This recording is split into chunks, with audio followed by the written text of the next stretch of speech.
to the What Really Happened radio show. The history the government hopes you never learn.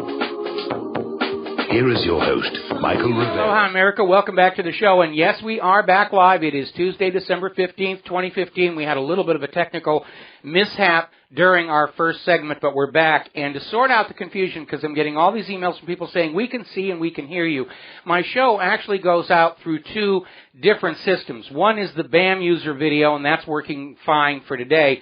The problem was at the GCN studio where there was a piece of equipment that failed and my voice was not reaching the streaming servers, but that's now fixed and we're back here together. So we're basically restarting the show just a little bit late. The phone lines are open, 877-300-7645. Tom is in our control room, ready to answer the phone. Quick program note, tomorrow, Wednesday, we're going to have Tony Rook back regarding his new film, Incontrovertible. We had him on the show a couple of weeks ago, and he felt under the press of time that we didn't really give him enough of an opportunity to talk about it. So we're going to have him back tomorrow, give him a little more time to talk about his film and some of the pushback he is getting from places like Facebook. And we're starting to see all of the social media corporations start to toe the government's line and block certain things, like Incontrovertible, the PDF on Nobody Died at Sandy Hook. They're acting as gatekeepers for the government, for the Internet, things that you're not supposed to know. Now then, getting on to the headlines, your daily dose of Booga Booga. The entire Los Angeles Unified School District shut down over a terror threat they received. Sent everybody home, parents had to go home, watch their kids, logistical nightmare. Had to pay bus fare for people, for students to go home because the regular school buses had stopped working at that point. And apparently it was an email threat, came from an IP over in Germany. And this was the big story, terror alert at Los Angeles schools. And of course it turned out it was completely bogus. And even more embarrassing, other school districts across the country, including New York, got the same warning and said this is obviously a hoax. And so now the Los Angeles Unified School District leadership is facing criticism, and a little bit of ridicule, actually. And the FBI is out there wagging their finger saying, if you had checked with us, we would have told you that there's nothing there. And there is a lot of the booga booga going on here because apparently over at the Indiana University, Purdue University of Indianapolis, they issued an alert today saying a person with a gun was reportedly seen running around the campus. That one has also been discounted. The police is saying, no, there's no gun on campus. It's people overreacting or people pushing that terror meme, trying to get everybody primed for a major terror attack here. And we're hearing about all this stuff going on with prepaid cell phones and propane tanks, and we're seeing articles like this one over at All News Pipeline about how ISIS is preparing these propane bomb cannons that can hit targets a mile away. And they're really trying to ramp that up. Now, obviously, if you're refugees or illegal immigrants to this country and you don't have a home address, prepaid cell phones, the only communication you're going to get. And if you're camping out there in the hinterland, especially as this new winter storm comes on in, propane is something you are going to want a lot of. So I'm not ready to join the hue and cry and saying, ISIS is going to propane us to death. Now then, interesting little development. White hat hackers, the good guys, have been able to trace the ISIS Twitter accounts back to internet addresses linked to Britain's Department of Work and Pensions. In other words, the ISIS Twitter accounts where they're out there saying, we're coming to get you, we're going to behead you, we're going to put your hamster in the microwave oven and put it on high, they all go back to British government offices. It's all fakery.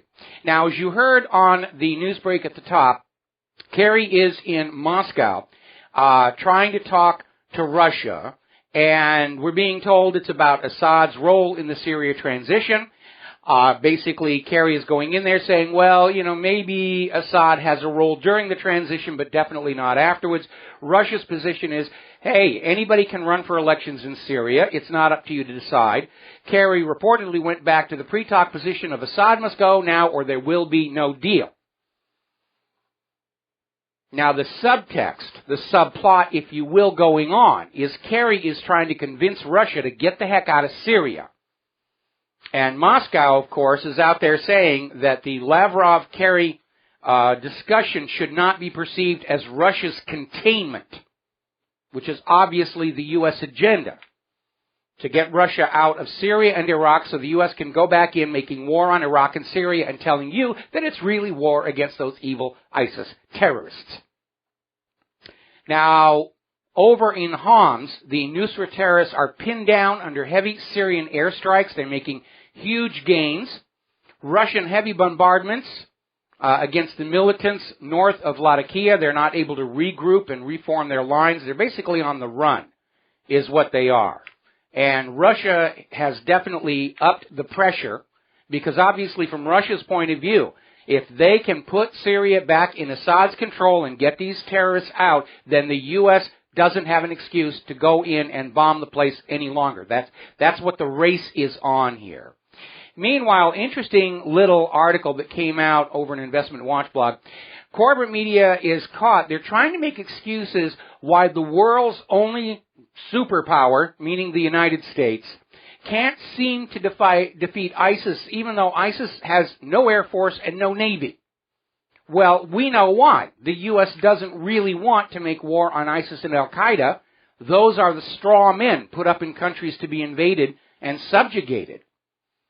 Now, there's an article that came out of SHTFplan.com, U.S. refusing to bomb ISIS targets, and they're basically quoting people in the military over there in Syria saying that the White House keeps saying, no, you cannot bomb these ISIS targets, and they're coming out with all these excuses. We're concerned about civilian casualties, which is nonsense. They haven't been concerned about civilian casualties in the drone strikes, which are taking out an average of 50 innocent civilians for every one suspected terrorists. So civilian casualties is not the real reason. Environmental damage, they actually tried to float that one. But a lot of the pilots that are dealing with these missions are saying they're being blocked from actually doing anything meaningful at all. And we heard exactly the same thing going on during Vietnam, where they were being directed to bomb suspected truck parks that turned out to be empty, because the longer the war goes on, the more the defense contractors make from your pockets. Now, the White House is apparently trying to shift the blame for its ineffectiveness against ISIS onto John McCain. And we saw this article out of Journal Neal, how John McCain crippled Obama's war on ISIS. So the finger pointing has begun as to just who it was that was protecting ISIS over in Syria. And of course, we have all those wonderful pictures of John McCain, buddy with the leaders of ISIS, and we posted those to WhatReallyHappened.com. Going to take a break for commercials. We'll be right back. And aloha, America. Welcome back to our show here. Now, Saudi Arabia has just announced that they have formed a 34-state Islamic military alliance against terrorism. And basically looking at Saudi Arabia's human rights records, it's almost laughable to hear them say they are going to wage war against ISIS, a group they helped support and fund.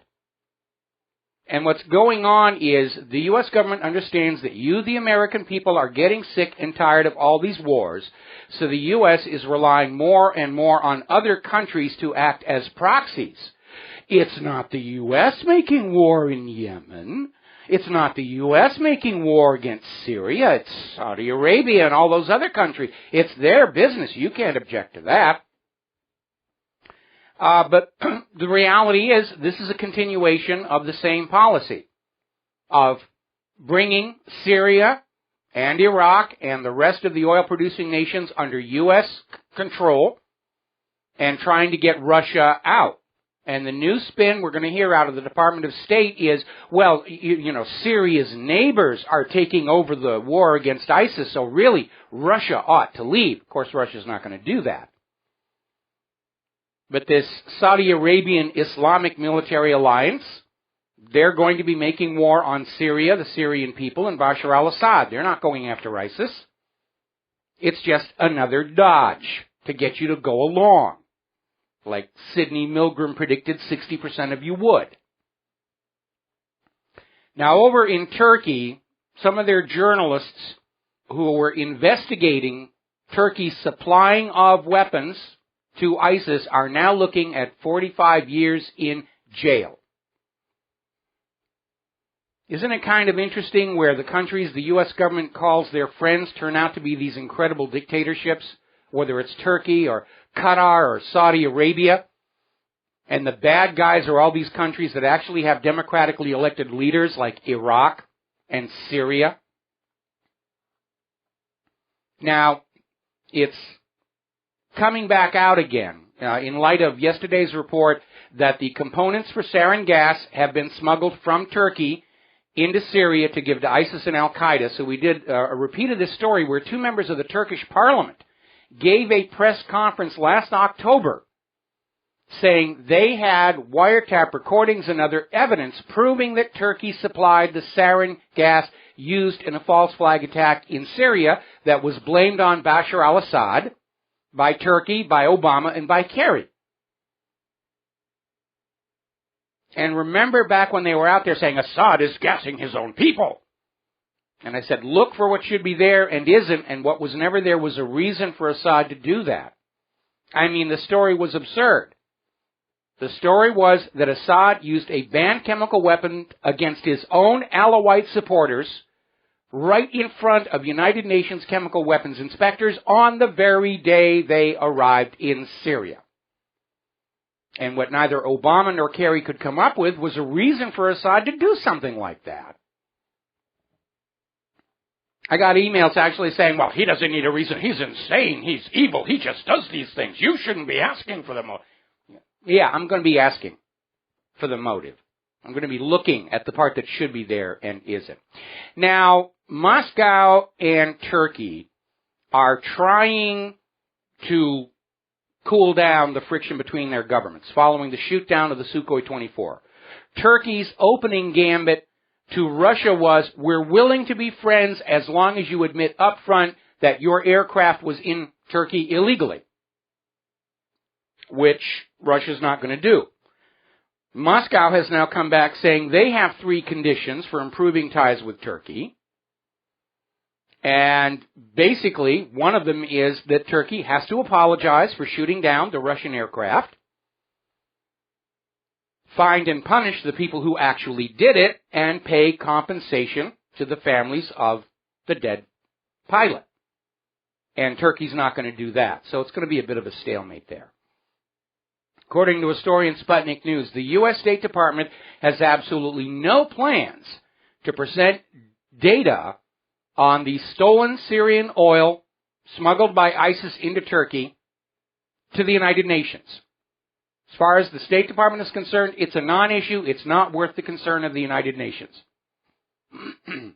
Probably because they're concerned that U.S. complicity and knowledge of it is going to become an issue. And the U.S. has finally been forced to admit that, yes, they knew this was going on, that ISIS was stealing Syrian oil, smuggling it across the border into Turkey. It was being shipped on ships owned by Erdogan's son through an oil tanker port, 1/3 owned by Goldman Sachs. And there's the link to the American financial interests. Now, down in Iraq, Russia is bringing more and more equipment down there. They're supplying military and arms aid to Iraq as part of the Moscow-Baghdad anti-terrorist cooperation. So what Russia did in Syria, they're getting ready to do in Iraq, and that's got to be making the United States very, very nervous. Because in Iraq, as in Syria, the United States isn't really making war on ISIS. Remember when the Iraqi forces were trying to retake Ramadi, and the Iraqi commander said, the Americans are getting in the way. It's almost like they're trying to protect ISIS and let ISIS hang on to Ramadi. And it was at that point Baghdad started saying, we're going to end this so-called security agreement because it's not providing for our security, and we want the Americans out. And that, of course, led John McCain to have that little statement on the video. We don't care. We're going to invade wherever we want to invade. Now, Ukraine is in serious, serious trouble. The government in Kiev is no longer sustainable. All of the people of Ukraine hate it. They are hopelessly broke and in debt. The IMF is already breaking its own rules, trying to prop them up a little bit longer. But they're on the verge of a collapse. And so now we've got the United States has a plan. If Ukraine collapses, we're going to come on in there with a brand new puppet ruler. The Ukrainian people have a somewhat different take. The people of Ukraine are saying that if the puppet regime in Kiev collapses, they basically want to follow the Eastern Ukrainian republics and merge with Russia. They want to follow what Crimea did. And we're going to hear all these screams about Putin is stealing Ukraine, Putin is doing this, Putin is doing that. Putin didn't do anything. The United States government initiated this cascade of events with the overthrow of the legitimate government of Ukraine in early 2014. That's what started it all. And they're going to be screaming, it's Putin's fault, it's Russia's fault, bad, bad, bad, Russia. And things may be getting very, very tense because the State Department has issued a travel warning to Americans not to travel to Crimea or Donbass, which means they're expecting somebody somewhere to start dropping bombs all over the place. The Luhansk Republic militia is claiming Kiev forces shelled their positions near Slavyanosorbsk. I think I got that right. Another violation of the Minsk Accord and the ceasefire. Meanwhile, up in Russia, their security services have neutralized an ISIS-linked terrorist group. They're very good at finding these people before they can cause trouble. It's part of the destabilization campaign the U.S. is trying to start. We're going to take a break for commercials. We've got a caller waiting on the line. We'll be right back. And aloha, America. Welcome back to our show. We're going to start taking some phone calls here. Francis in Canada. Aloha. Welcome to the show. What's on your mind today? Hi, Mike. Hi. I'm just reading some stuff here on that shoot-down of the Sukhoi 24 on the Turkish-Syrian border. And there is a Russian defense expert who writes for a magazine called Arsenal of the Fatherland. His name is Alexei Leonkova. And so I think sounds like he's got like connections like deep in the military establishment of Russia. So maybe they're using this as a trial balloon. And he's asserting that now that the evidence is being sifted through, that it wasn't just Turkish jets that shot down the Sukhoi 24. Rather, it was Turkish F-16s that were assisted by two AWACS planes. Yes, and one of them was an American out of Greece and a Greece air base, and the other one was a Saudi Arabian one out of Riyadh. Yeah, I mean, a lot of evidence has surfaced that Turkey and the U.S. Plan to do this, to shoot down the Russian plane on any excuse to try and provoke a confrontation with Russia.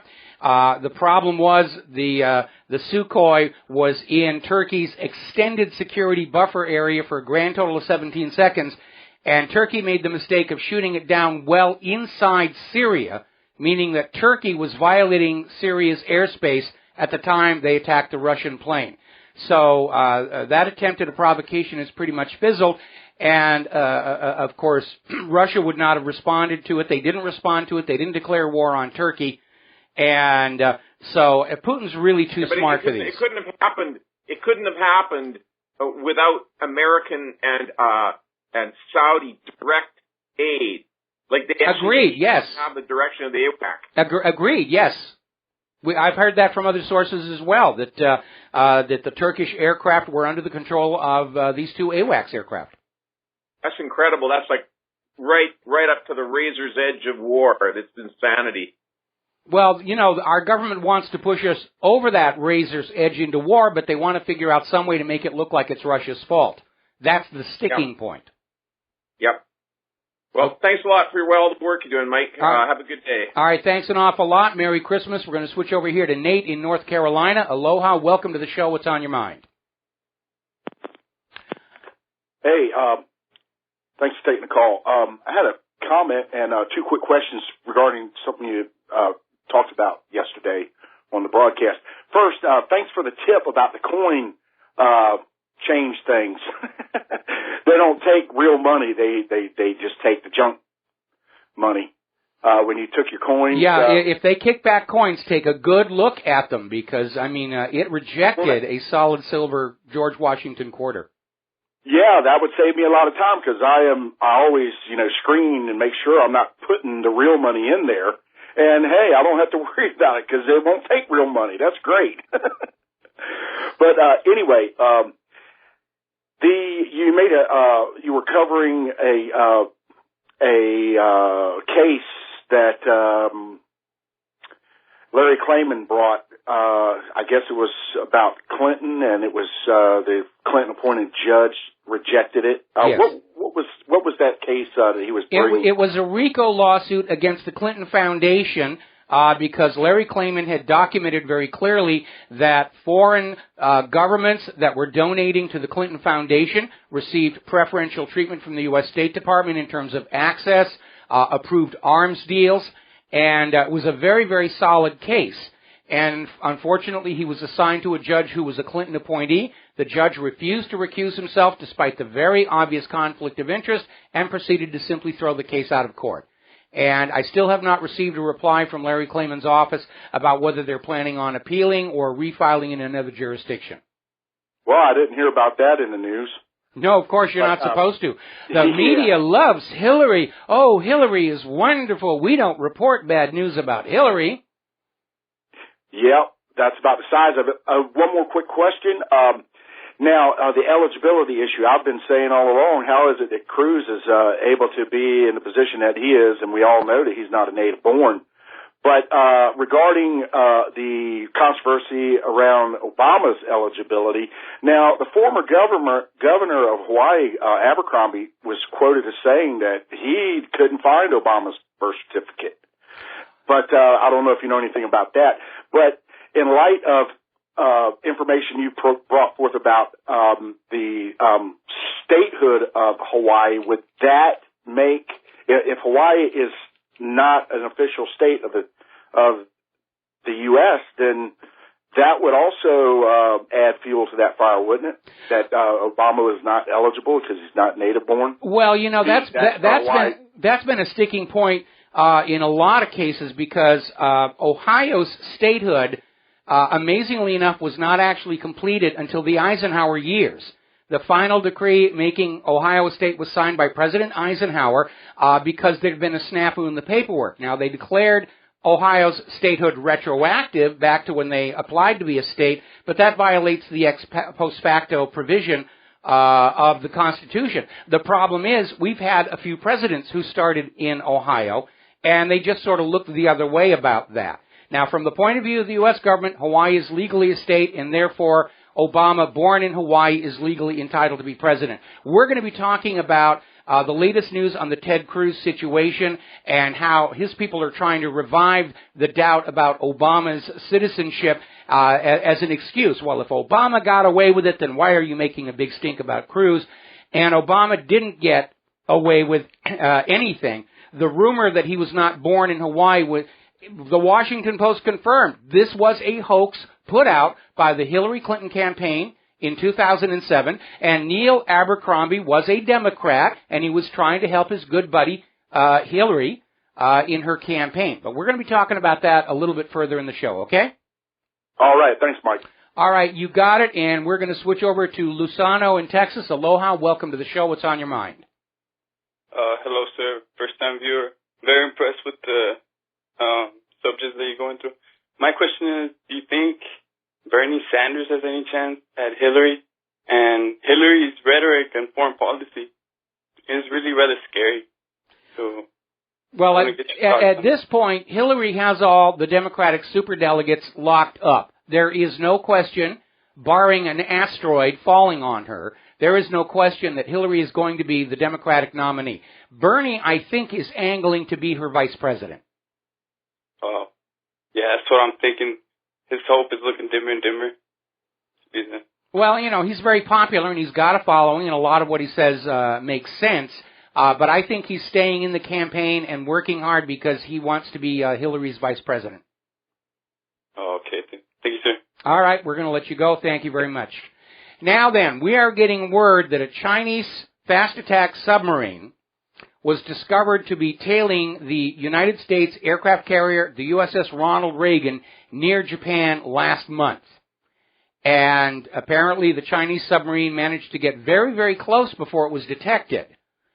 And it seems to me that China, like Russia, is sending a message that war will not be as one-sided as people like John McCain seem to think. Now, over in London, a former IDF officer was briefly arrested over war crimes committed in Gaza during Operation Protective Edge. And there was a complaint filed and he was arrested, but of course the Israeli consulate intervened and the British government released the man and groveled and apologized. Yes, we know that you're above war crimes laws and we should never have interfered with this man. And we're sorry, it won't happen again. You can commit all the war crimes you want. We promise we won't do anything about it. Meanwhile, the Pentagon wants $12 billion to fund the development of artificially intelligent weapons technology in 2017, which I would be opposed to based on the quality of the weapons the Pentagon has been coming up with for the last several years, including that autonomous explosives detection submersible drone, which just got dropped because it didn't work. And when you look at the quality of software that went into the Obamacare website, I really doubt whether this government is actually able to write anything approaching artificial intelligence software. We got to take a break for our top of the hour news and commercials. We will be right back. Aloha, America. Welcome back to our show. Hour number 2. The phone lines are open, 877-300-7645. We've got 2 callers waiting. Going to get to you in a minute, but I want to basically hit a couple of stories. We're talking about the military. Over in Great Britain, the Royal Navy has a brand new aircraft carrier. And, of course, there's photos of its exterior and interior. And much to Microsoft's chagrin, the sharp-eyed people spotted that the Royal Navy's new aircraft carrier's computers are running Windows XP.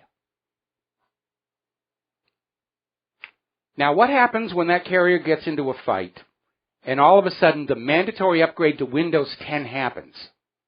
That could go very, very bad for all those people on that carrier. All right, we're going to start taking some phone calls here. Andrew in New York, aloha, welcome to the show. What's on your mind? Hey, Michael, but I don't believe the human-caused global warming propaganda. And like I live in New York City, and it recently has been like 60 to 55 degrees, and people are saying who believe in this like Al Gore's lies on global warming. They're saying see like it's winter it hasn't been that cold in December. It's almost Christmas, which is like could you explain on that? Like why? Well, I mean, everybody is acknowledging that we've had a record hot El Nino current in the Pacific, and that heat flows eastward with the current and washes up on the west coast, and we've had a lot of Indian summer. There's no question about that. The issue is Al Gore and his carbonazis are trying to blame El Nino on human warming of the oceans when the empirical evidence suggests that what we're seeing is the heat plume from undersea volcanoes to the northeast of New Zealand. And I posted illustrations about that. I've got a standalone article about that right now. But the reality is, we're now 7 years after when Al Gore said the Arctic would be ice-free in just 5 years. We're 2 years past Al Gore's deadline, and I posted a map of the current polar ice extent as of December 9th to the front page of the website, and obviously there's a lot of ice there. Back in 2000, they were saying snowfalls are now a thing of the past, and obviously we've had several record-setting winters since then. We're now getting the first of the major winter storms hitting the United States now. It's shut down air traffic in the west. So obviously snowfalls are not a thing of the past, and we're not officially into winter just yet. That's still a little ways away. And we may see a very hard winter before spring. But again, The idea that humans are warming the Earth, no. The volcanoes underneath El Nino are warming the Earth right now. But overall, we've had far fewer heat spells, far shorter duration, and everybody's idea of how to calculate the temperature of the Earth keeps changing. And in the case of the National Oceanographic and Atmospheric Administration, they are refusing to tell Congress how it is they came to conclude that 2015 was the hottest year on record, even though there were several years in the decade of the 1930s that appear to have been much warmer. So it's basically global warming is not science, it's politics. And more people are coming forward pointing out all the fraud that has been engaged to try and sell this as a political issue. And while the participants in the COP21 are out there proclaiming victory because they signed an agreement saying, oh yes, this is a problem, the COP21 agreement actually doesn't have much of anything in it. There's absolutely nothing in there about fossil fuels. It's all about wealth distribution from the industrialized nations to the third world. And that's basically all that's in there, and even that is not enforceable. I wanted to finish off with the election, and I kind of find it, strange, I smell a rat, because, in the polls, recent, a month ago, Ben Carson shot up, and, there was no event or anything that happened, and all of a sudden, he loses, 15 points, and now Ted Cruz out of nowhere, gains, 50 points, and I'm just thinking, the media is trying to manipulate and trying to... Of course they are. Of course they are. I mean, going into the GOP debate, Donald Trump has gone out calling out CNN, which ignored its own poll, showing that Trump is well in the lead, to try and find some other poll where they could say, oh, well, it's Ted Cruz is coming on up. And yes, they're using the polls to try and manipulate the voters into going along with the flock to the desired designated candidates. But we know how open election fraud is in this country. And it's much easier to rig the polls, the opinion polls, because there's no checks and balances. There's no security. There's absolutely nothing. There's no mechanism to make sure the polling results are accurate. And yeah, the polls, the public polls do not exist to measure public sentiment. The public polls exist to manufacture public sentiment. They come out with a poll saying 90% of Americans think you should rub blue mud into your navel, and that's there to get you to go on out and buy blue mud to rub into your navel. That's what they're there for. Okay? All right. All right. Thanks, Michael. We're going to switch over here to John in Barbados. Aloha, John. Welcome to the show. What's on your mind? Aloha, Michael. I'm getting quite concerned, actually, Michael. Looking at Washington, D.C., there seems to be some sort of epidemic. I think we can call it foot-in-mouth disease, because every time they open their mouths, they put their foot in it. Yeah, it is definitely on the upswing, and again, that's an artifact of the reality that all of the propaganda is disjointed, it's disconnected, there's no thread of continuity through it, and I think historians are going to look back at this and realize that one of the biggest critical mistakes the U.S. government made was subcontracting the propaganda to ad agencies and public relations firms who institutionally don't think beyond the end of the current campaign and don't have to reconcile what they're saying this week with what they're going to be telling the public a month from now. The other news is rather good news. Yes. I saw a video of celebrations in Homs, the Syrian army going through there. The Takfiris have been ejected, and there was thousands and thousands of people on the street celebrating the victory and handing the Syrian army troops flowers and all sorts, and shaking their hands and jumping on the tanks and dancing around. It was crazy. Well, they're getting their country back. That's always a cause for celebration when you get your country back. Yeah, it appears that now they can concentrate more in other areas now they've got rid of that needle in their back. So away they go. It looks things are improving, and Russia is moving forward fast. Well, it's down to Aleppo now. It's down to Aleppo. If they get the Western-backed terrorist groups out of Aleppo, then for all intents and purposes, it's over. Syria is back under control of Syria's legitimate government, and the U.S. and its allies don't have an excuse to go in there and drop bombs anymore. Well, apparently Aleppo is completely surrounded now, and so it's not going to be long, I would have thought. No. The other thing I wanted to mention is all these T-90 tanks going down into Iraq.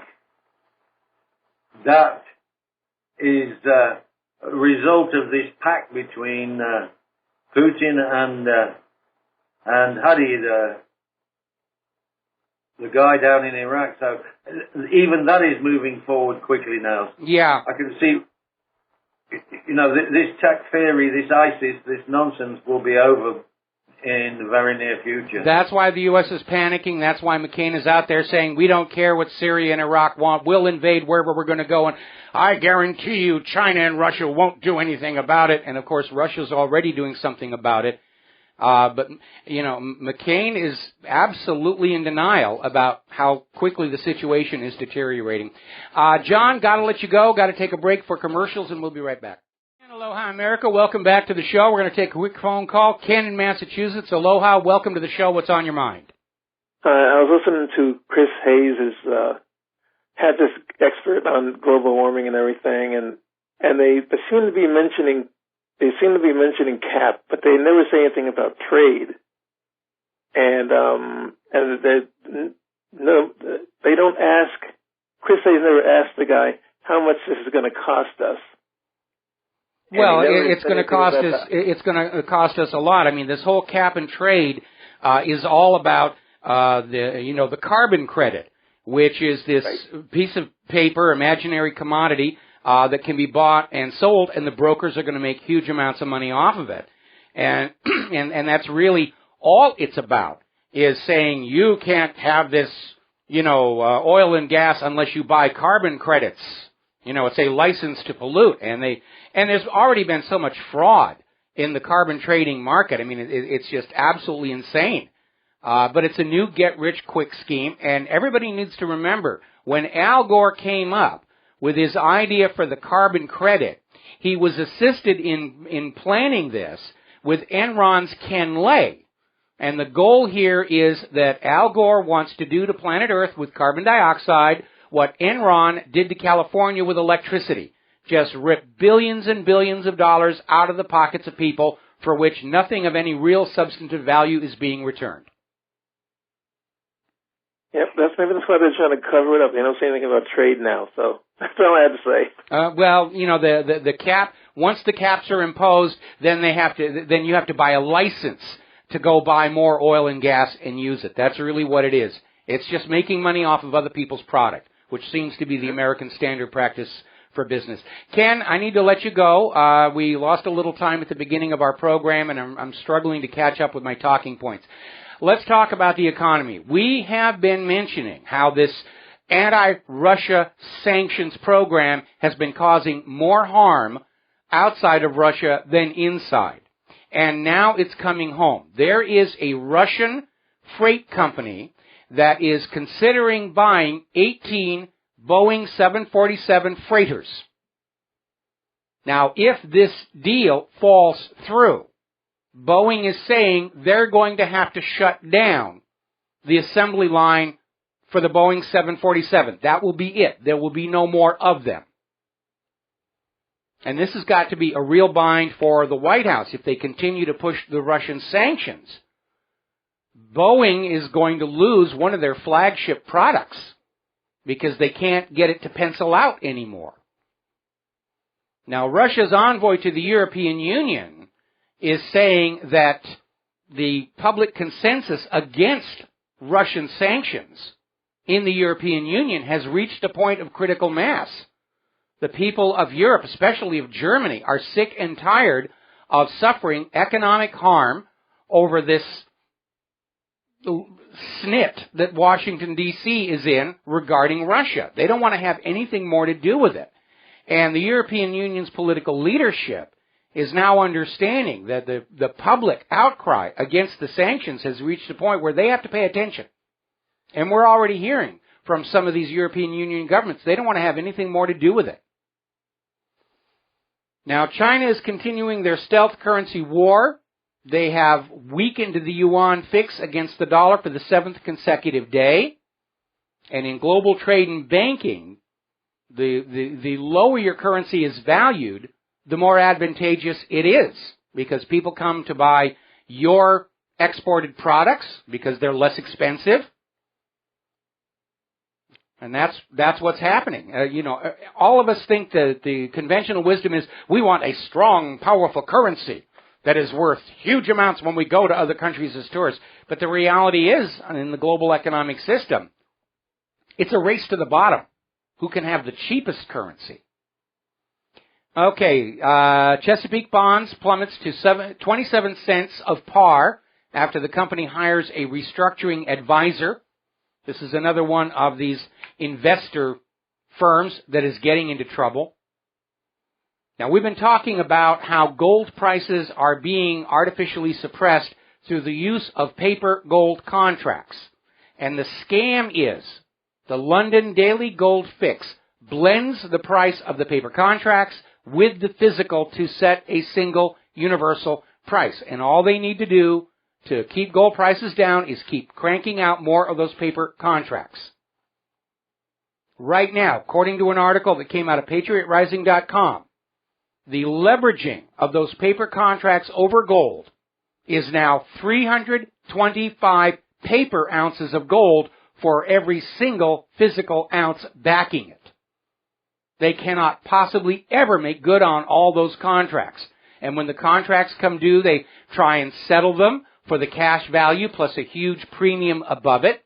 But we're coming up on the point where people are going to want the gold they contracted for. And there's going to be a gold run on all these brokerages. That's what happened over in India, where the government of India was trying to buy gold from their own people at 3% above the current melt value.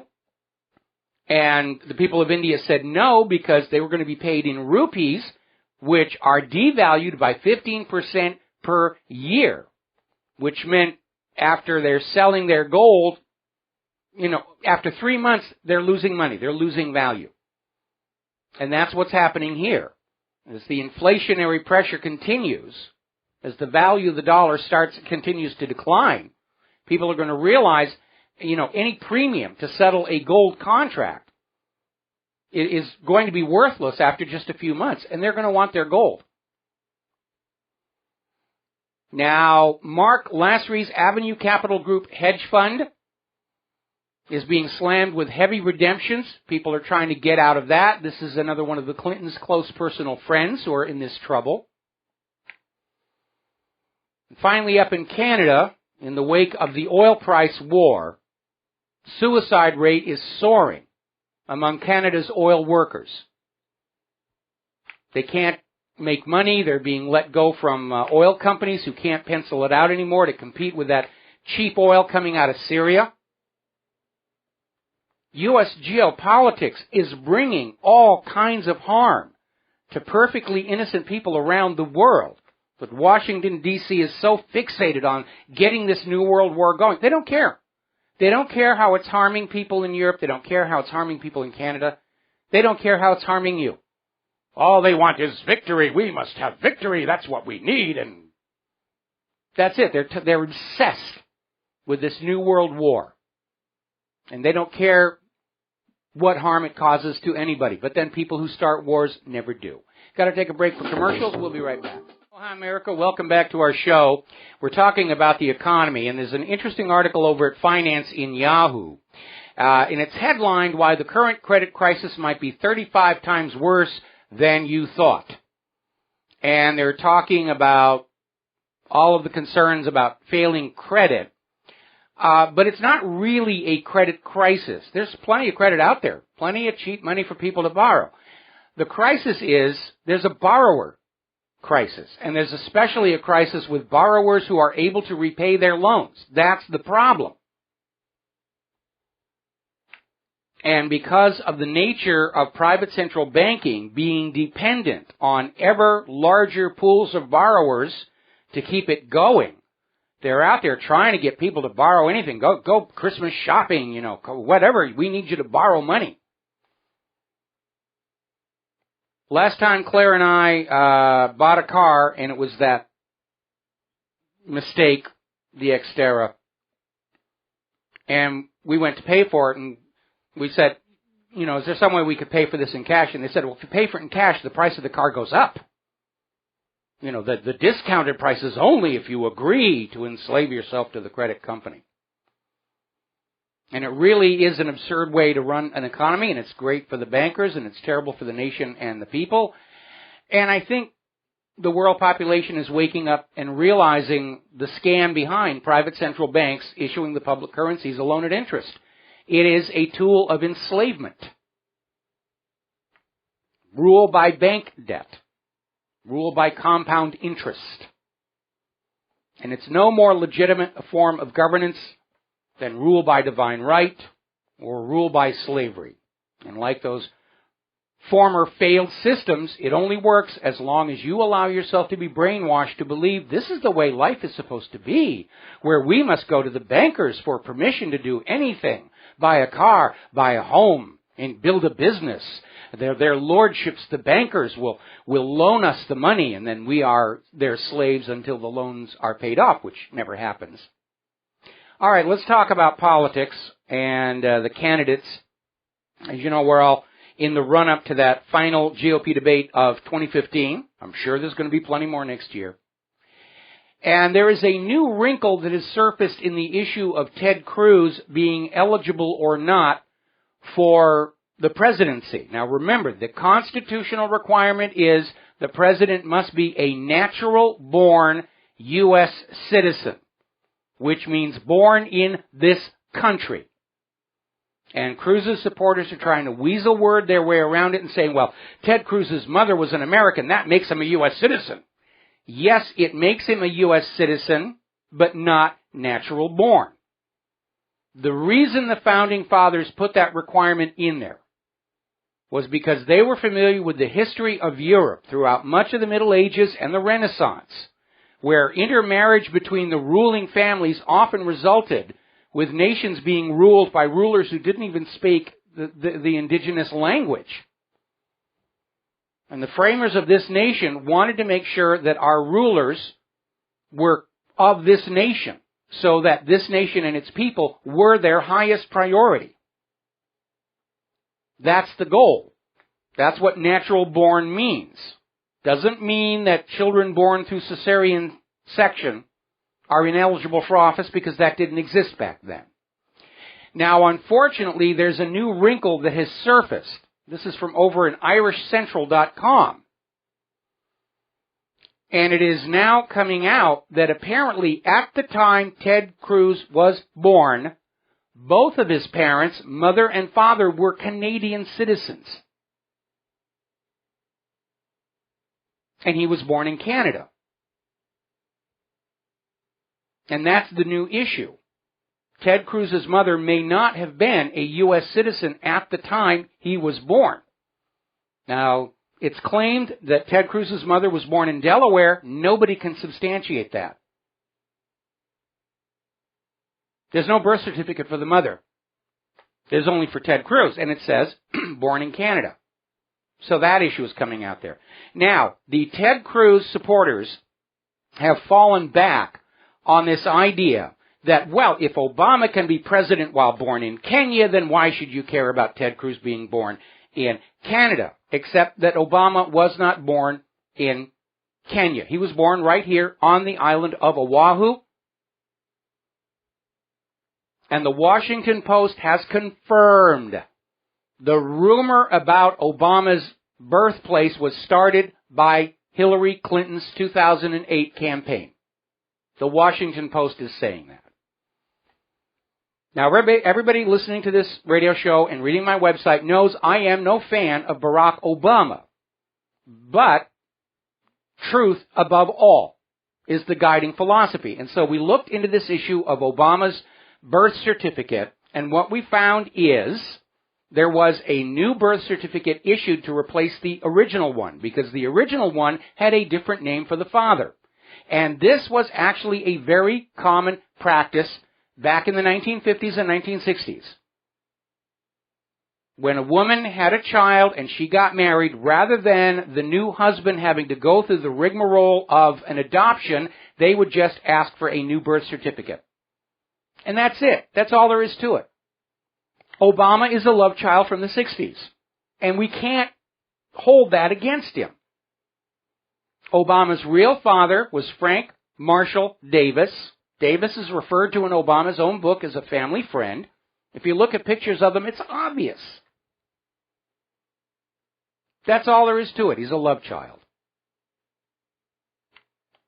So, the Cruz people can't fall back on that thing that Obama got to be president even though he was not a natural-born citizen. Of course he's a natural-born citizen. He was born right here in Honolulu. And as far as the U.S. government is concerned, Hawaii is officially a state of the union.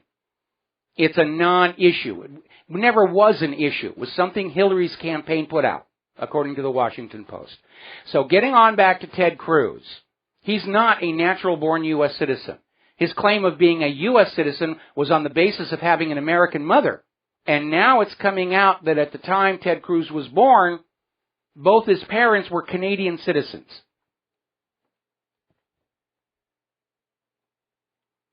And if he's being that dishonest about his family history, how can we trust him about anything else that he's saying?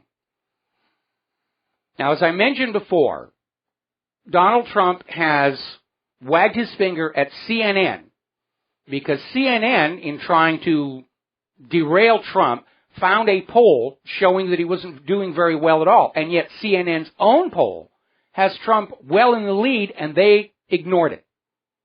CNN refused to use their own poll because it wasn't the numbers they wanted to have. Now, polls are showing that voters do agree with Trump about stopping Muslim immigration, in fact, all immigration, until there's a way to actually vet these people. Donald Trump's popularity is because he's out there saying what Americans are thinking.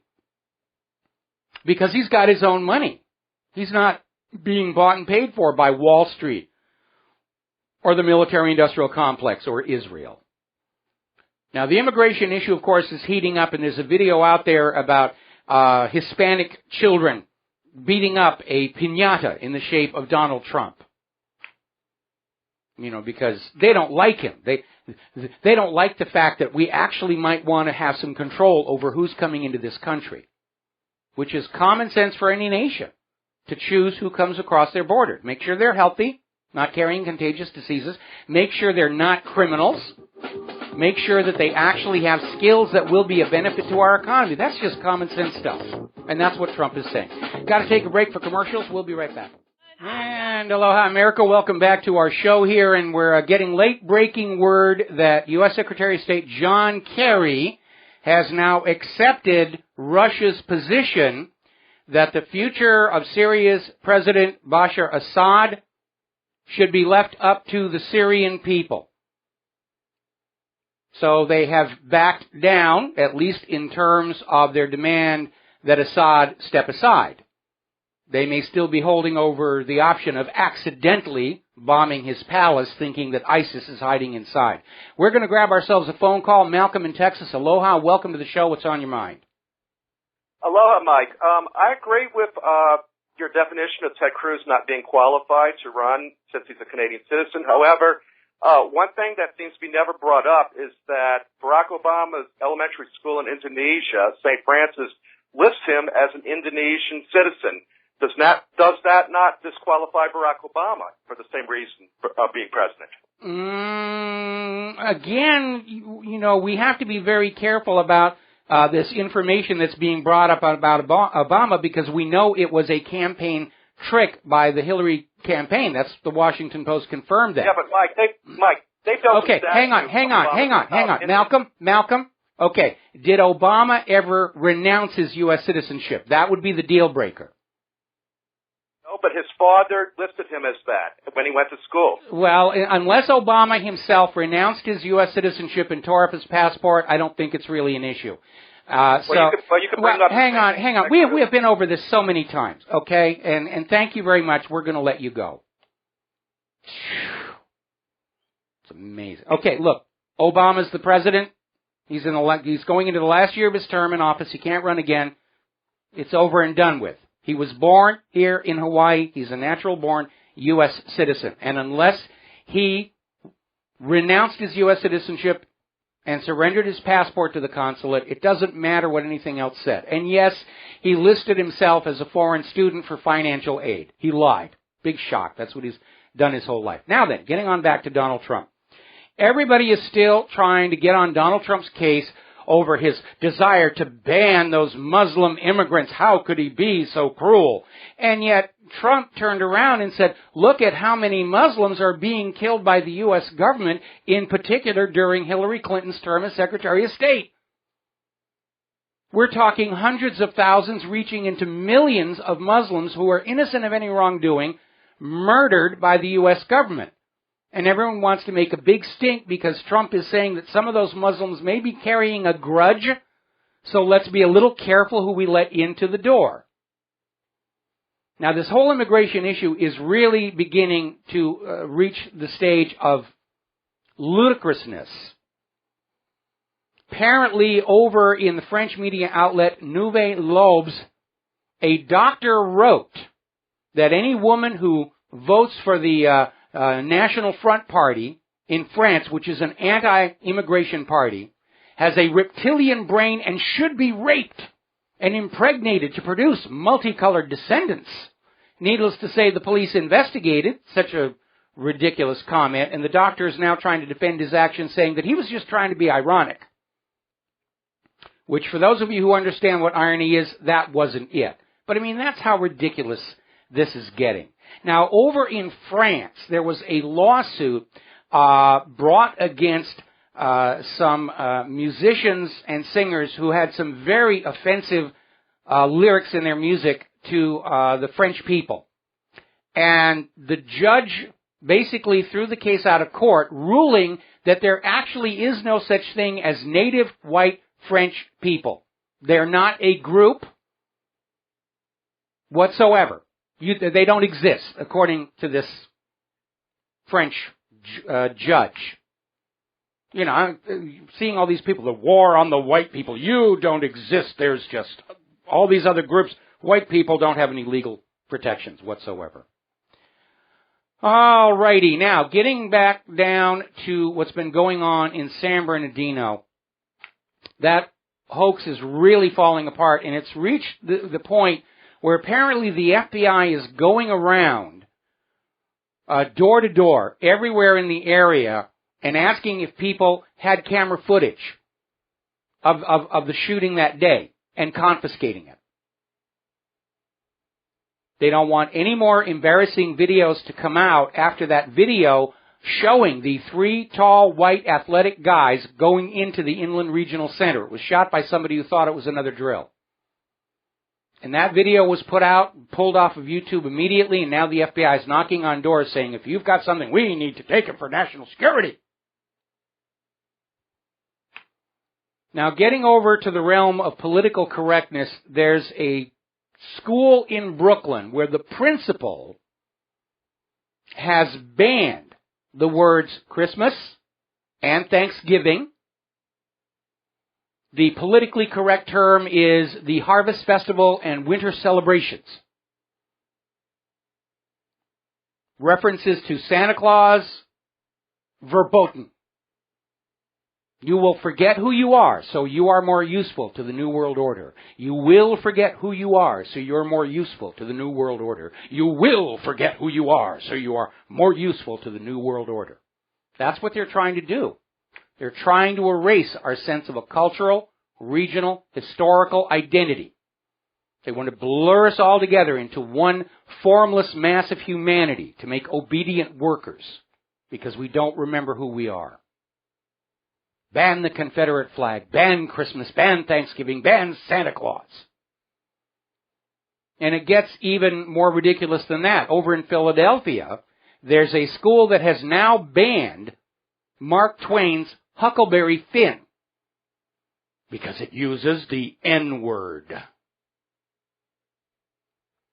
Now, what's really interesting, for those of you who've read Huckleberry Finn, as opposed to just seeing the movies of it, Mark Twain criticized slavery in that work. He showed it for being the evil that it was. And yet because he uses the N-word, we have to ban this. Look, the reality is that word was used. And if you're reading Mark Twain, you're not reading it to offend black people. You're reading it for the historical view it gives us all. But you're not supposed to remember your history anymore. No. Remembering your history, that's not politically correct. You just want to be in the here and the now and learn to do your job and not think anymore.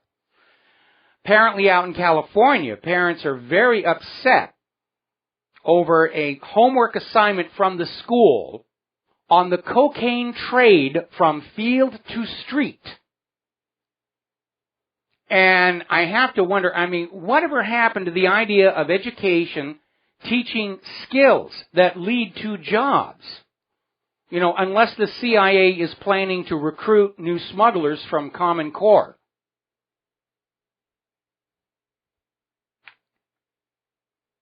It's ridiculous here. Now then, 'tis the season for charity, goodwill toward men, you would think. But apparently, the American Christianity's Kentucky homeless shelter director, as a new winter storm comes in, has banned homeless women and children from the homeless shelter because of the possibility they might tempt men into thinking sexual thoughts. The women were sent to a shelter in another town, half an hour away, assuming they had a ride. It's ridiculous. Now, do you remember that big Wag the Nazi story that we had about a month or so ago about how the hidden Nazi gold train had been discovered in Poland? And of course Israel stood up immediately and said, it's ours, give it to us, it's ours.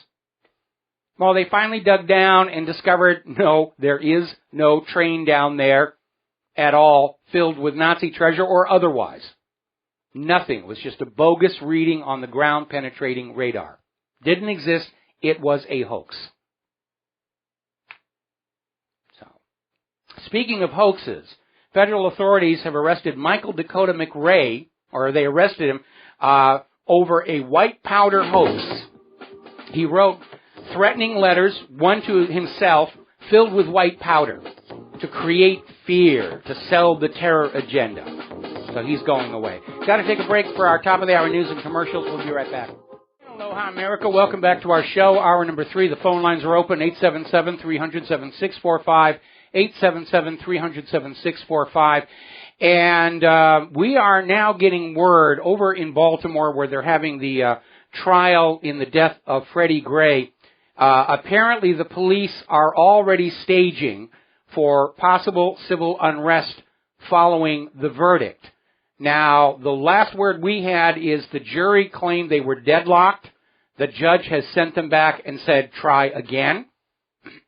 And I would like to once again ask that cooler heads prevail, because we know the U.S. government has been trying to kick up a controllable form of civil unrest in order to justify a state of emergency and the shredding of what remains of our Constitution.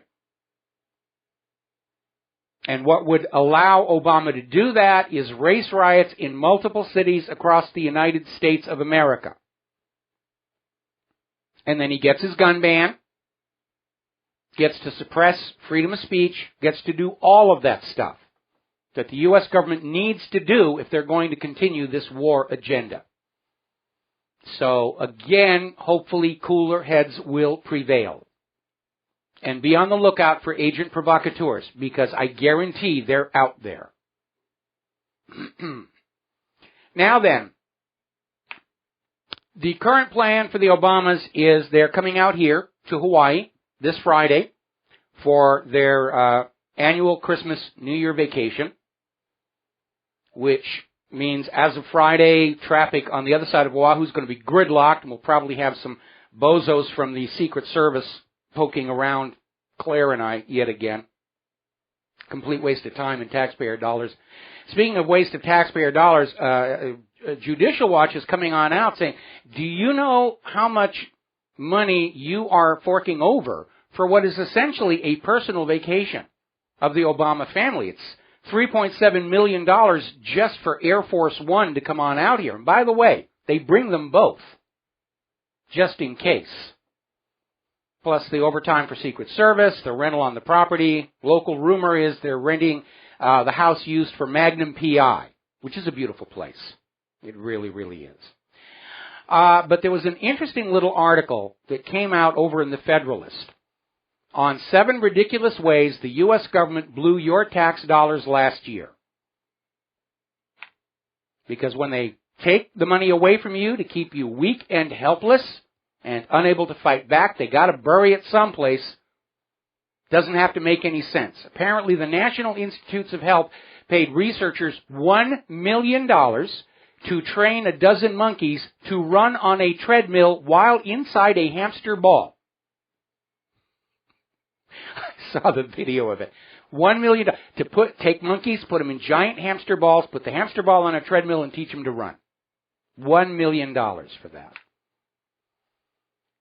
They gave, the U.S. Department of Agriculture gave a New Mexico State University professor a $17,000 grant to get a group of students to wear 20-pound fat suits for 12 hours straight so they will be more sensitive to overweight people. The U.S. government spent $2.1 million to encourage tourism to Lebanon, despite the U.S. State Department issuing a travel advisory for U.S. citizens not to go there. U.S. government shelled out $5 million to help a hipster quit smoking. And you're going to love this one. $119 million to prop up the tobacco industry at the exact same time. The National Science Foundation spent $1.2 million to construct a life-sized Pac-Man game in order to encourage kids to be more physically active. It was a bunch of kids in multicolored suits carrying rubber balls around this basketball court. $1.2 million to come up with that. The U.S. government spent $780,000 to see if pizza is as addicting as crack cocaine. So I guess the CIA is going to be smuggling pizzas now, if that comes out positive here. Now, as you know, Obama, and for that matter Clinton, they're on the warpath against the guns. They're trying to find some way they can take guns away from you because they are scared of you. And the gun grabbers are really reaching a peak of hysteria because every time the gun grabbers stage another false flag or come out with another law or come out just saying guns are bad, gun sales go through the roof. Apparently, it's the hot Christmas item this year. Over in Pinellas County, their sheriff, Bob Gualtieri, is threatening to shoot concealed carriers. Now, concealed carry is legal in Pinellas County with the appropriate permit. But he's saying no. If he says somebody carrying concealed, they're a threat, he's going to shoot them.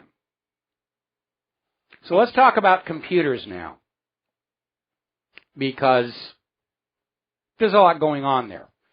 The current estimate right now is that piracy sites are collecting $70 million a year by installing malware. Now, this is only the losses connected with people who visit sites that pirate copyrighted material, music and movies, which, if you respect the artists, you shouldn't be doing that anyway. And I know it goes on. When Claire came out with her first album, Isle of Sanctuary, somebody in China broke into her machine and copied all the music files. So I'm assuming that there's a Chinese knockoff of Isle of Sanctuary floating around the markets there. But if you go to these piracy sites, these sites aren't there to give you things for free. They're there to install malware, and it's costing people $70 million a year. Also a problem on sites with free pornography here. Now, Microsoft is getting tougher on their attempts to force Windows 7 and 8 users onto Windows 10 The two options you are being presented with now are upgrade now or upgrade overnight. And the option to say mind your own business has gone away. And opposition to this among Windows users is getting very vocal, but Microsoft isn't listening. They want to force you onto Windows 10. First of all, it's loaded with government malware. And second, they're trying to drag everybody into a new business model of having to rent your software month to month to month to month, with no limitations on how or whether they can raise that rent at any time in the future to maximize their profitability. And you're stuck with it, which means Microsoft is now going to get, and the software vendors as a whole, will get the profitability from your small business. Because if you're making too much money, they're making too much money. We know that because Windows 10 is telling us how much money they're making. It's time to raise the rent on the software. That's why they're giving it away for free. They're expecting the payoff down the road when you are hopelessly dependent on them to keep your software running month to month. That's the new business model.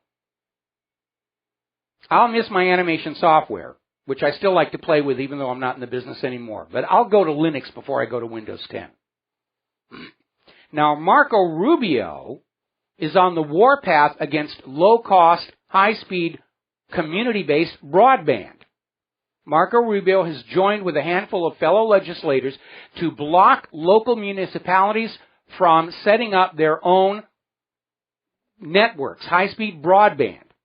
If you want broadband, you will go to a corporation and you will give them your money. You're not allowed to have your own internet.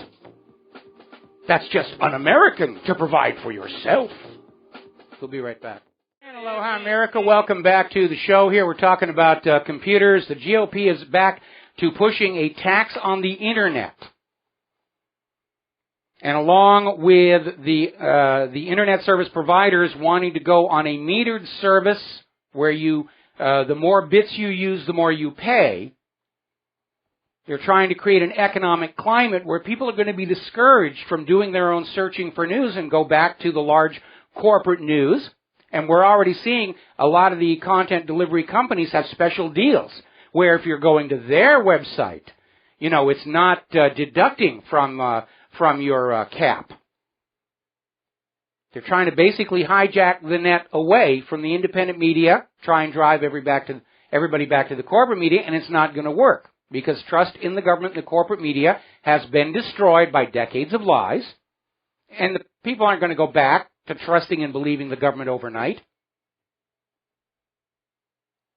Now, up in New York, their Attorney General has started a program of crowdsourcing speed tests for Verizon, Cablevision, and Time Warner Cable, following allegations that the actual bandwidth being delivered to homes is slower than what is being advertised.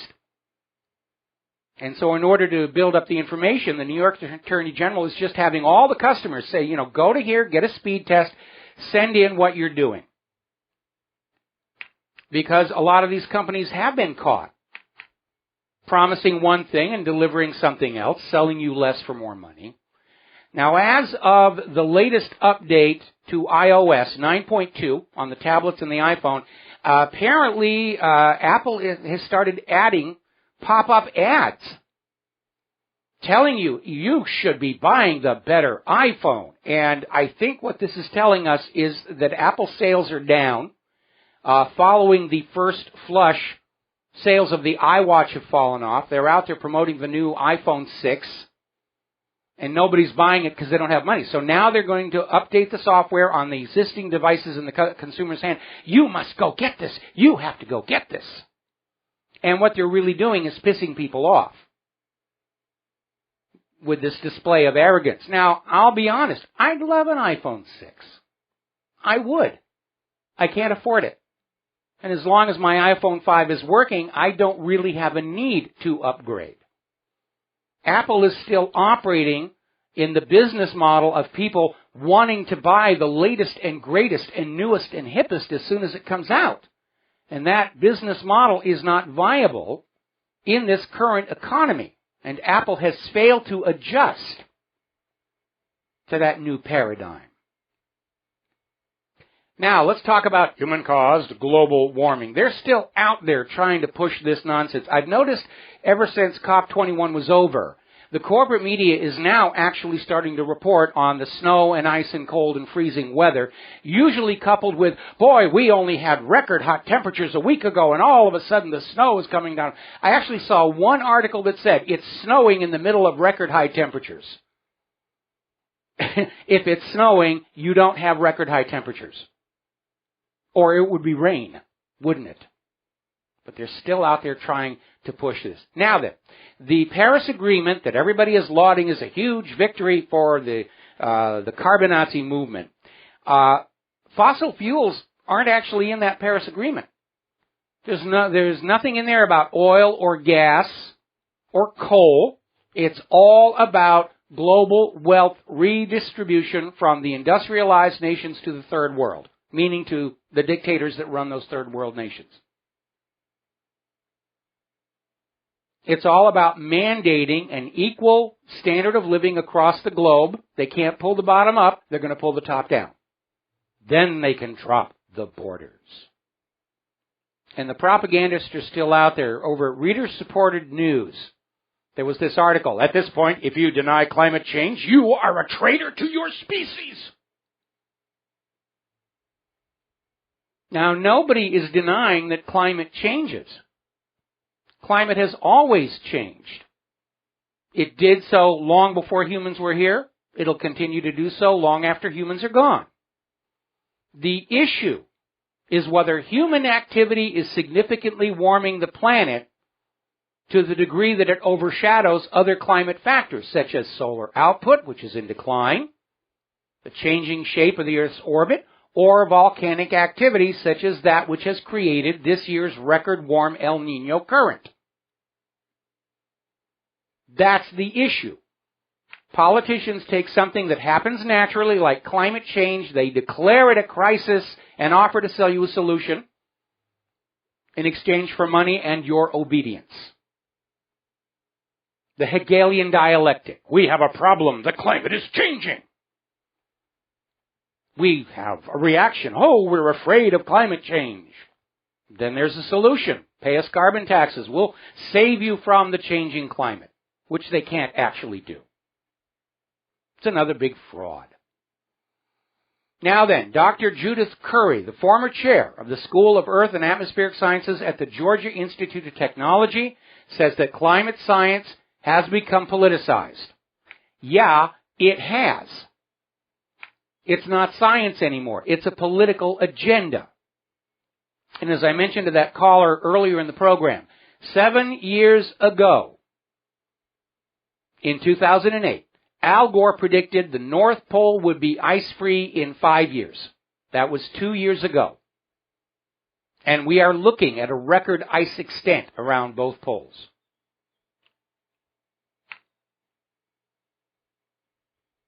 Now they're back to this, well, global warming causes ice and snow. Don't you understand that? That's not what you were saying back in 2000. Well, we were wrong in 2000, but we're not wrong now. Well, if you were wrong in 2000, yeah, you're wrong now. You can't even accurately predict the weather a month in advance. How can you possibly know what's happening 100 years from now? Our computer models say it. Well, your computer models say what you program them to say, and don't forget, Michael Mann's software that supported the hockey stick was found by other scientists who got access to the source code. It was rigging it. It was picking the data that supported the hockey stick and ignoring data that did not.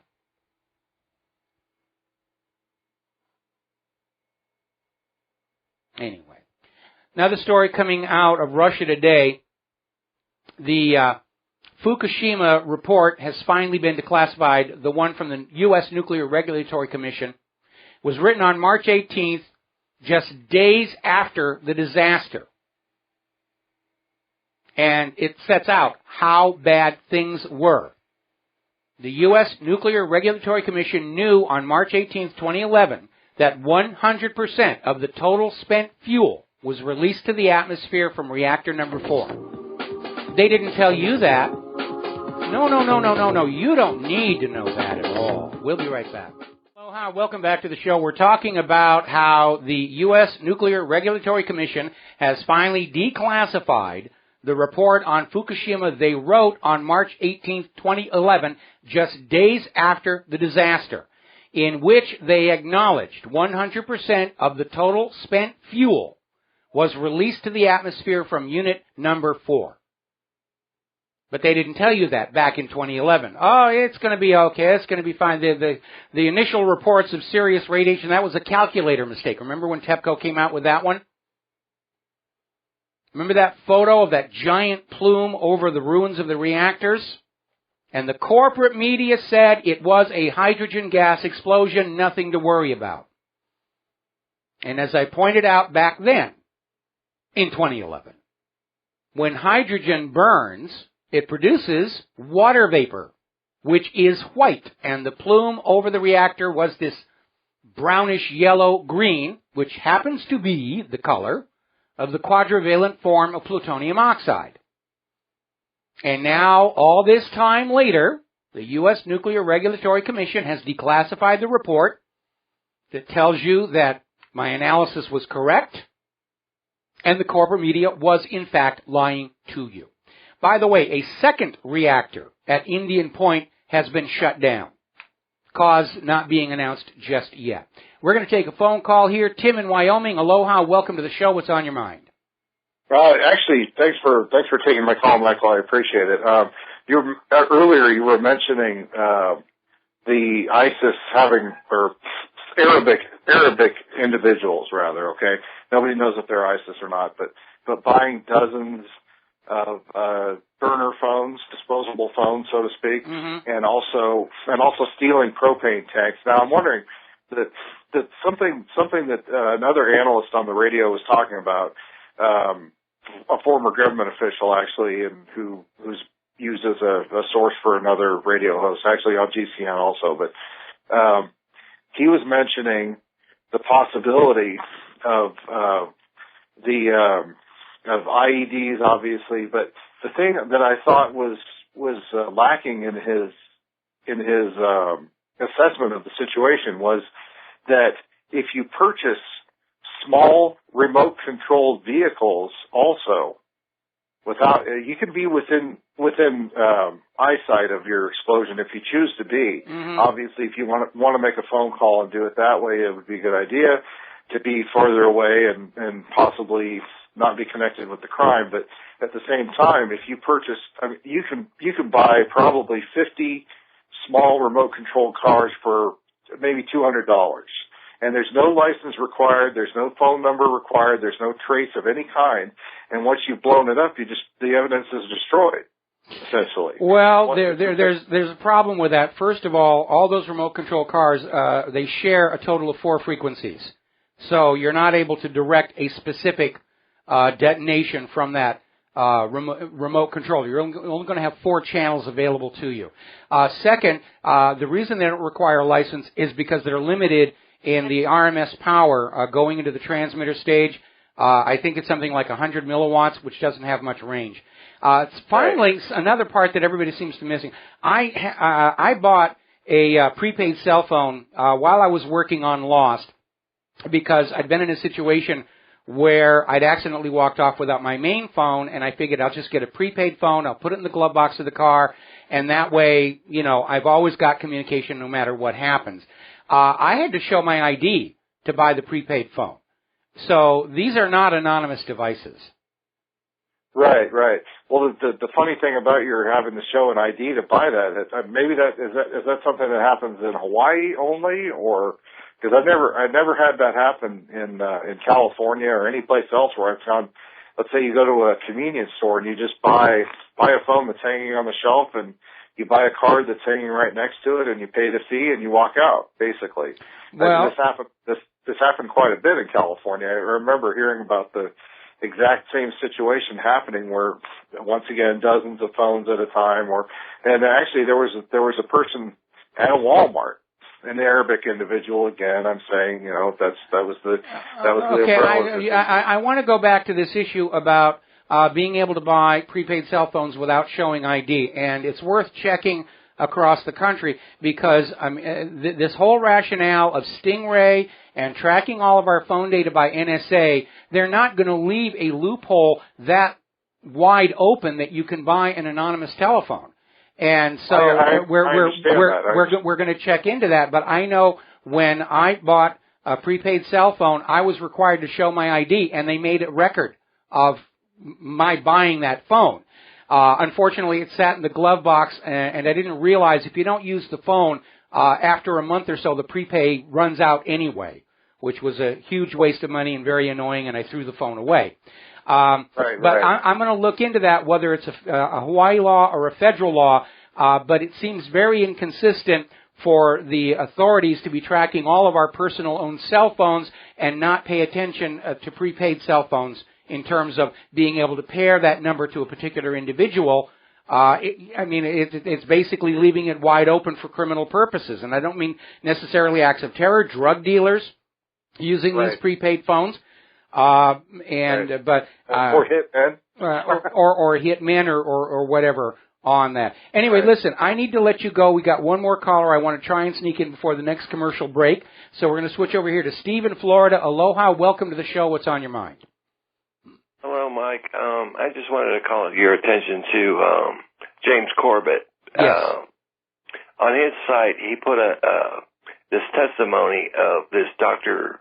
Judith Curry, former professor and former chair of the School of Earth and Atmospheric Sciences at the University or Georgia Institute of Technology. Anyway, her testimony was data or dogma about global warming, and she's saying, she prefers to look at data and hard facts over this mob thinking. And it's just a wonderful short. It is, and we have linked to that video before here, and that's the reason we know global warming is a fraud, is because the essence of scientific method is reproducibility, meaning if I conduct an experiment or a study, you should be able to take my raw data, repeat the process, and come up with the same conclusion. But we have seen consistently through the global warming movement, whether it is Hadley CRU refusing to release their raw temperature data, saying they ran out of hard drive room, and now NOAA refusing to turn over to Congress the data, methodology, and internal emails by which they came up with this claim that 2015 was the hottest year on record. That tells us right there, if they're afraid they can't pass the reproducibility test, it means they know what they're doing is a fraud, and there have been whistleblowers coming out from within NOAA itself saying that most of NOAA scientists didn't agree with this report. It was clearly political to support Obama's presence at the COP21 hearing, and NOAA got caught doing it. Okay, that's exactly what she says, and she says it right in front of the Senate there. So, it's short and concise, and it's. It is. It's a good video. Thing. Yeah, it's a great video. Okie doke. That's all I had for you, Mike. All right. Thanks an awful lot. We're going to let you go here, and we're coming up here on a commercial break. Let me send a message to my control room. All righty. Now, in the world of GMOs, over in India, apparently a petition has been filed for contempt of court against members of the Genetic Appraisal Committee over the genetically modified mustard. Apparently, this supposed arbitrary independent board that approved it has been exposed as having some entanglements. And basically, this committee disobeyed the explicit orders of the Supreme Court in trying to authorize this crop. And after the BT cotton disaster, I imagine they're very touchy about it. We'll be right back. Aloha, America. Welcome back to our show, last segment of our program on this Tuesday. Now, it is an inevitable and tragic hallmark of the descent into economic fascism that companies are allowed to sell dangerous and harmful products to the people, and government will look the other way as long as it's all making money and generating tax revenues. And we have been seeing that in the field of pharmaceuticals, and seeing it in quality of manufactured goods like ignition switches on cars. And we are seeing it in a lot of other common household products. So there's this story out of Fox News, amazingly enough, where 200 women are suing the Wen hair care company, claiming their shampoo is causing hair loss. They're using the shampoo, their hair looked really good, and then it started falling out to the point of visible bald spots, scalp irritation, and rash. And of course, Wen is saying, of course not, our products don't hurt anybody.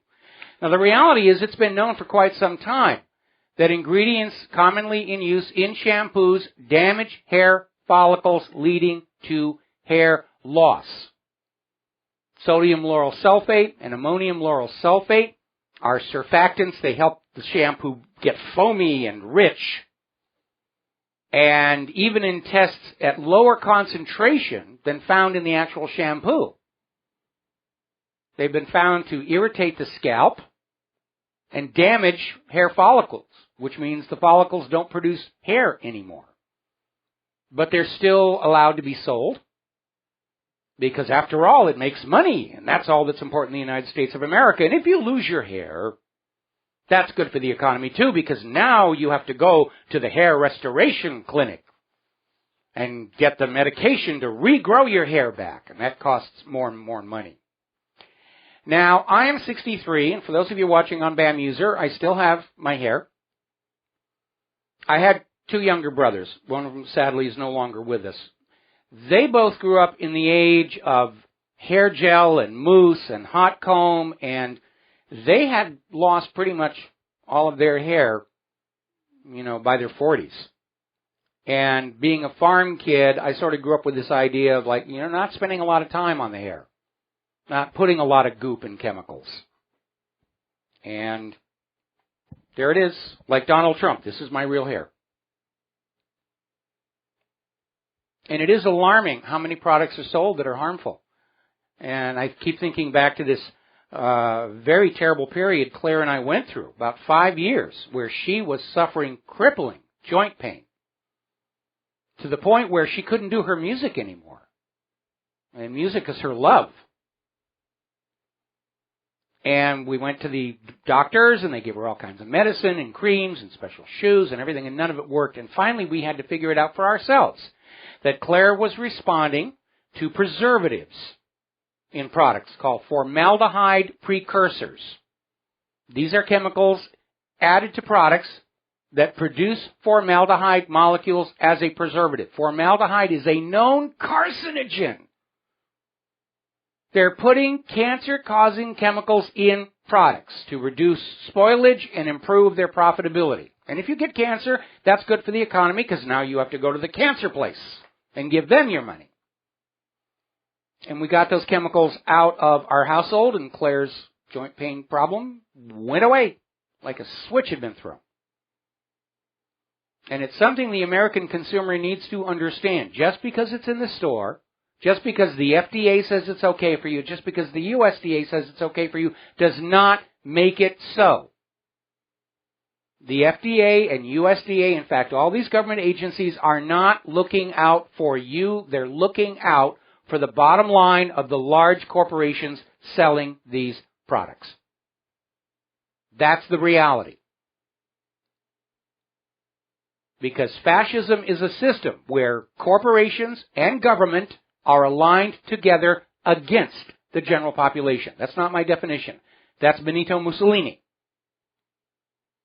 who won the Olympic gold medal for being a fascist jerk.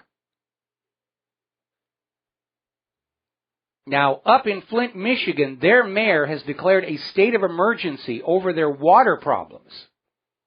Apparently, there is an incredibly high lead content coming out of those taps. And, of course, exposure to lead is pretty much irreversible, causes all kinds of neurological damage to children.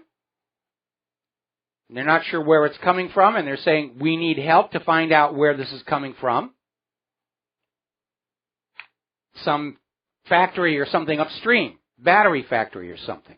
But it's in the water.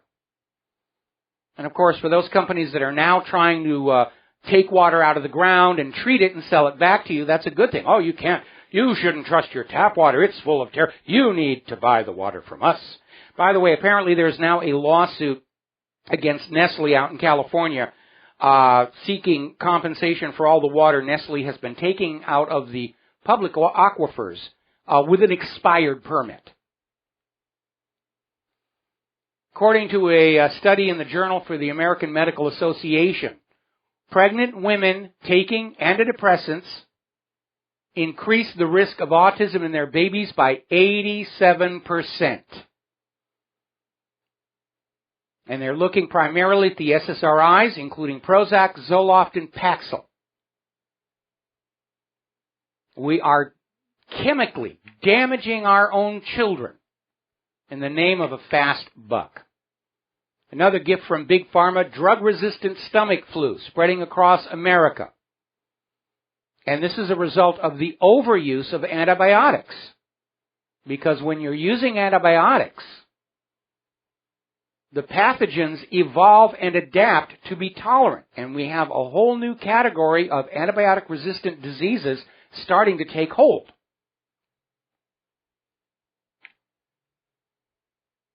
Now, Martin Shkreli, who drew a lot of flack for acquiring the rights to a drug and jumping the price up by thousands of %, apparently is getting ready to do it again.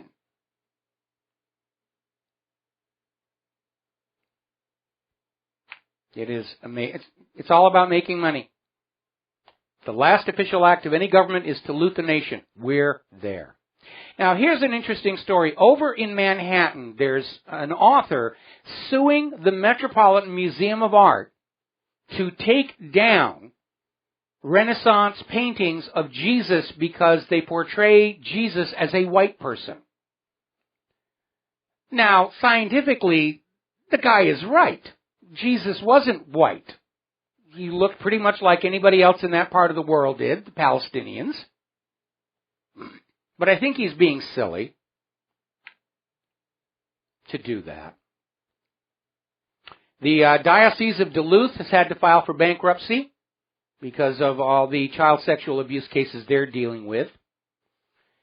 A former priest linked to the sex abuse cover-up in California has been tapped as their new chief of the California Church's sex abuse hotline.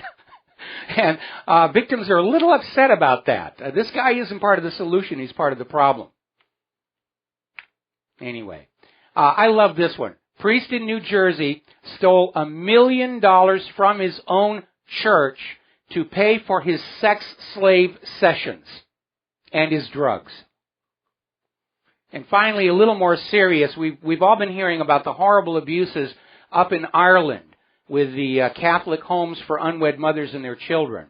And apparently in County Cork, one of these homes, the Sisters of the Sacred Hearts of Jesus and Mary, were found out to have been literally selling the children in their care for vaccine trials to pharmaceutical companies. And now they're trying to basically reconcile that. The Irish nuns are claiming they were told by the government to destroy all the files on the vaccine trials. The government is denying it, saying that the nuns did it on their own. It's an ugly, ugly story of what's going on. By the way, we're at the peak of the Geminid meteor shower for you astronomy buffs. And there's our music, so it's time for me to get out here and get something useful done with the rest of the day. We will be back tomorrow here on the Genesis Communication Network, broken compressors notwithstanding. So until then, aloha America.